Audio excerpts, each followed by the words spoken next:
Hello guys! Continue tayo sa Book of Samuel. Basahin natin ang 1 Samuel 6, 1-12. Ibinalik ang kahon ng kasunduan sa Israel. Nanatili ang kahon ng Panginoon sa mga Filisteo sa loob ng 7 buwan. Noong naroon pa ang kahon, ipinatawag ng mga Filisteo ang kanilang mga pari at manghuhula at nagtanong, "Anong gagawin namin sa kahon ng Panginoon? Sabihin ninyo sa amin kung paano namin ito ibabalik sa kanyang lugar." Sumagot sila, "Kung ibabalik ninyo ang kahon ng Diyos ng Israel, dapat samahan ninyo ito ng handog na pambayad ng kasalanan. Sa pamamagitan nito, gagaling kayo at ihihinto na ng Diyos ang pagpaparusa sa inyo." Nagtanong ang mga Filisteo, "Ano ang ipapadala namin bilang handog na pambayad ng kasalanan?" Sumagot ang mga pari at manghuhula, "Gumawa kayo ng 5 gintong estatwa na hugis tumor at 5 gintong estatwa na hugis daga.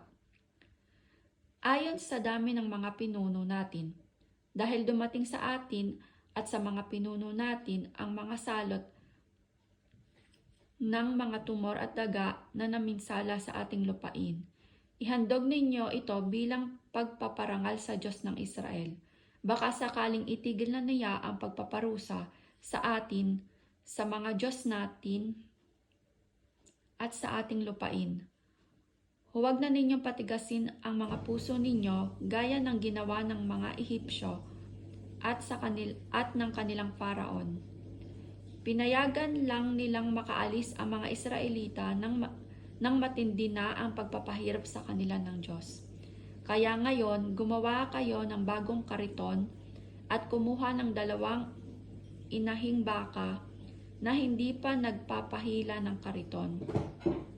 Ikabit ninyo ang kariton sa mga baka, pero ihiwalay ninyo ang kanilang mga bisiro at ikulong sa kwadra. Pagkatapos, kunin ninyo ang kahon ng Panginoon at ilagay sa kariton. Ilagay din ninyo sa tabi nito ang isang kahon na may lamang mga gintong handog na mga tumor at daga na ipapadala ninyo bilang handog na pambayad ng kasalanan. Palakarin ninyo ang mga baka na walang umaakay at pabayaan silang pumunta kahit saan. Pero tingnan ninyo kung saan sila pupunta. Kung lalakad sila paakyat sa Beth-Shemesh, na isa sa mga bayan ng mga Israelita, malalaman natin na ang Panginoon ang nagpadala ng matinding pinsalang ito sa atin. Pero kung hindi ito tutuloy sa Beth-Shemesh, malalaman natin na hindi ang Panginoon ang nagpaparusa sa atin, kundi nagkataon lang ito. Kaya sinunod nila ito, kumuha sila ng 2 inahing baka at ikinabit sa kariton. Ikinulong naman sa kwadra ang mga bisiro nito. Isinakay nila ang kahon ng Panginoon sa kariton at ang kahon na may lamang mga ginto na hugis tumor at daga.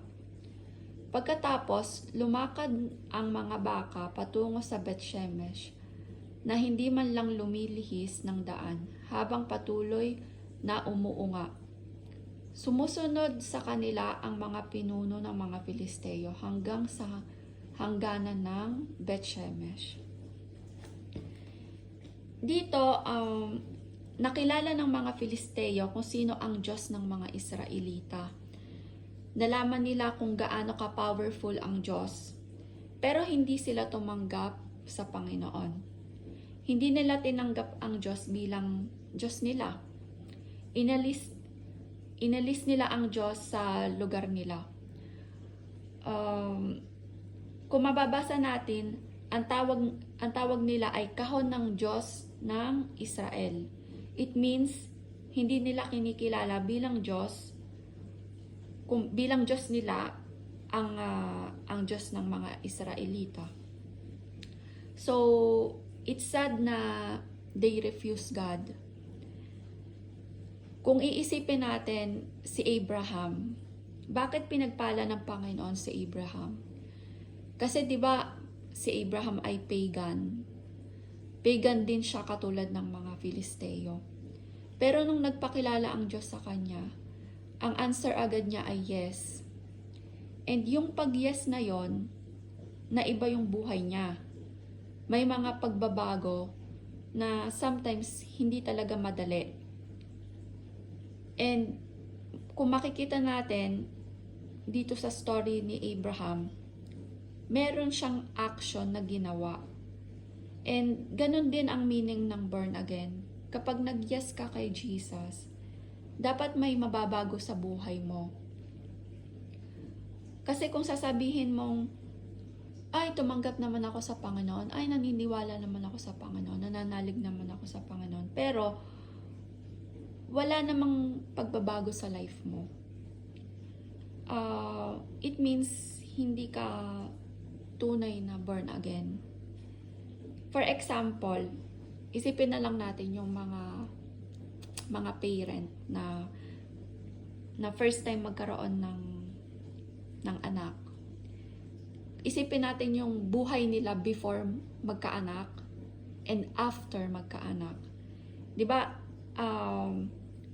May malaking pagkakaiba, 'di ba? Yung merong kumbaga na iba completely yung lifestyle nila nung nagkaroon ng baby, di ba? So, ganun din kapag dumating si Jesus sa buhay natin.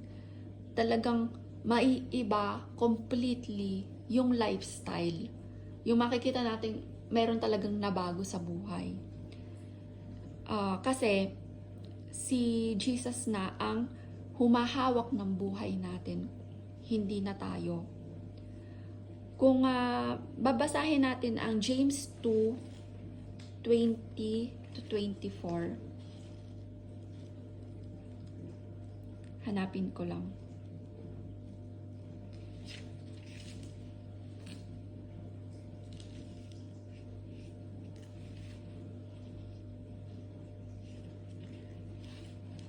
Ikaw na walang pangunawa, gusto mo bang patunayan ko na walang kabuluhan ang pananampalataya kung walang mabuting gawa? Hindi ba't itinuring na matuwid ng Diyos ang ninuno nating si Abraham dahil sa mabuti niyang gawa nang ihandog niya sa altar ang anak niyang si Isaac? Makikita mo na ang pananampalataya niya ay may kasamang mabuting gawa. Naipakita na tunay ang pananampalataya niya sa pamamagitan ng mabuting gawa.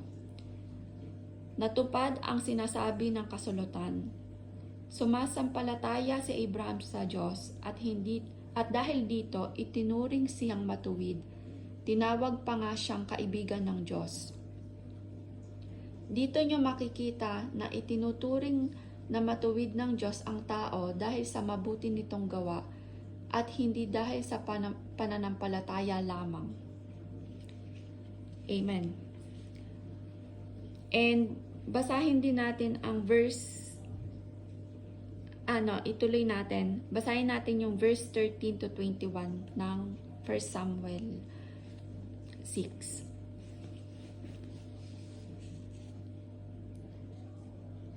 Nang mga panahong iyon, nag-aani ang mga taga Beth-Shemesh ng trigo sa lambak. Nang makita nila ang kahon ng kasunduan, tuwang-tuwa sila. Dumating ang kariton sa bukid ni Joshua na taga Beth-Shemesh at tumigil sa tabi ng isang malaking bato. Kinuha ng mga Levita ang kahon ng Panginoon at ang kahon na may lamang mga gintong estatwa at ipinatong sa malaking bato. Pagkatapos, sinibak nila ang kariton at inialay ang mga baka na sa Panginoon bilang handog na sinusunog. At nag-alay sila ng iba pang mga handog. Nakita ng 5 pinuno ng mga Filisteo ang lahat ng ito, at pagkatapos ay umuwi na sila sa Ekron ng araw ding iyon. Ang 5 gintong hugis tumor na ipinadala ng mga Filisteo bilang handog na pambayad ng kasalanan ay galing sa mga pinuno ng Ashdod, Gaza, Ashkelon, Gat at Ekron. Kasama ng 5 gintong hugis daga, ayon na rin sa bilang ng 5 bayan ng mga Filisteo. Itong mga napapaderang bayan at ang mga baryo na walang pader ay sakop ng 5 pinunong iyon. Ang malaking bato sa bukid ni Joshua ng Beth Shemesh na pinagpatungan nila ng kahon ng Panginoon ay naroon pa hanggang ngayon bilang alaala sa nangyari roon. Ngunit may pinatay ang Diyos na 70 tao na taga Beth Shemesh dahil tiningnan nila ang laman ng kahon ng Panginoon. Nagluksa ang mga tao dahil sa matinding dagok na ito ng Panginoon sa kanila. Nagtanong sila, sino ba ang makakaharap sa presensya ng Panginoon, ang banal na Diyos? Saan ba natin ipapadala ang kahon ng Panginoon para mailayo ito sa atin? Pagkatapos, nagsugo sila ng mga mensahero sa mga taga Kiryat Jearim at sinabi roon, ibinalik ng mga Filisteo ang kahon ng Panginoon. Pumunta kayo rito at dalhin ninyo ito sa lugar ninyo. Kaya kinuha ng mga taga Kiryat Jearim ang kahon ng Panginoon at dinala sa bahay ni Abinadab na nasa burol. Pinili nila si Eleazar na anak ni Abinadab na magbantay dito.